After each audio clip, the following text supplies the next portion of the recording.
Good evening all of you. आज हम पढ़ाने जा रहे हैं रूल्स ऑफ पैरेलल लाइन, जो कि ऑलरेडी हम पढ़ा चुके हैं। लेकिन इसके पहले भी एक प्रॉपर्टीज़ और है जो मैंने कल पढ़ाया था, अल्टरनेटिव एंगल्स। लेकिन अब अल्टरनेटिव एंगल्स के अलावे एक टॉपिक और मेरा बचेगा इसके अंदर, जो वेरी वेरी इंपॉर्टेंट। तो आइए इसके साथ हम शुरू करते हैं। Okay,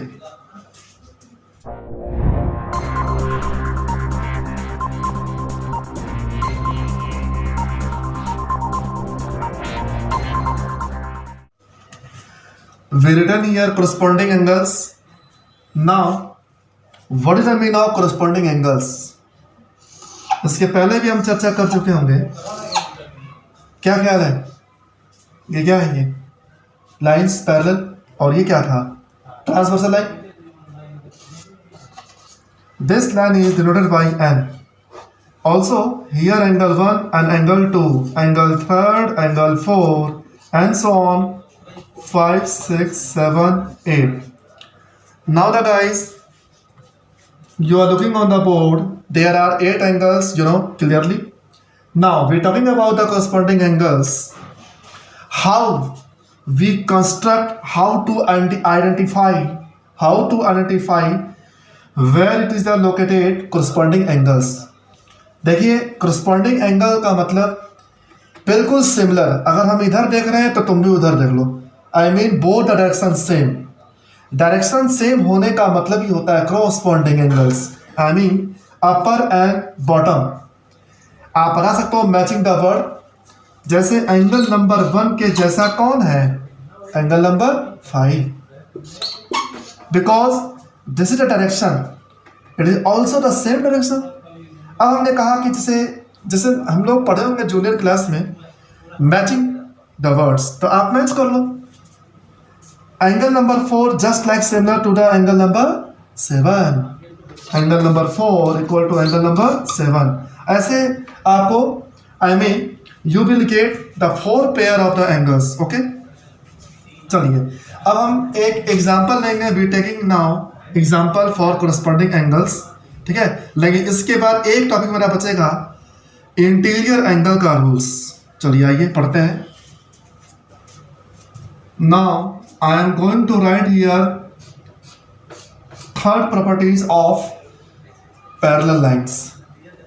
I mean to say that here sum of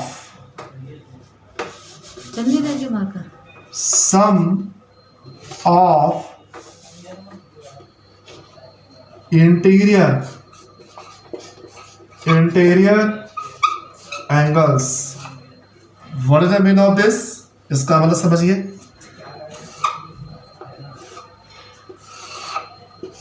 ठीक है, मान लिया जाए ये है angle number 1 and it is angle number 2। ये लाइन L है और ये लाइन क्या है? M. What is this? Line L and line M, both are the parallel. Then the rules is says here sum of interior मतलब वो angle इसी line के अंदर है, इसीलिए इसका नाम होगा interior. I mean angle number 1 plus angle number 2 is equal to 180 degree. Is clear? Suppose here 60 degree and here x, then find how much x. Then this is the question. Suppose, now how will you solve? It is clear that at first you have to remind that what is a figure. You have to trace the figure. ये तो parallel line है और आपको दिया रहेगा given that L is parallel to M. L is parallel to M. आपको एक और बात है, कोई भी लाइन जब पैरेलल होती है ना, ठीक है, इसको ऐसे लिखते हैं L double line M and this is called parallel line. L is parallel to M. This is the symbol. Okay. Now I was saying to you that how will you finding the x? Now at first, according to this formula, first plus second equal to 180 it becomes. Now we write here according to this formula 60 plus x is equal to what happened? 180. Now this implies that 180 minus 60 degree, and this is equal to 120 degree. Okay, this is the final answer. तो हमने देखा कि सम of Indian angle का rules हम लोग किस हिसाब से करते हैं, ये तो आपको समझ में आ गया। More example. ओके गाइस, आपने देखा होगा कभी कभी प्रीवियस क्लास में इस तरह से कोई क्वेश्चन ऐसा रहा होगा, 60 डिग्री कह देगा, ये कह देगा y degree, find x and y how much if L and M are parallel, L parallel to M। इस टाइप के क्वेश्चन आते हैं हमें, या कभी दूसरा क्वेश्चन ऐसे भी आ सकते हैं हमारे,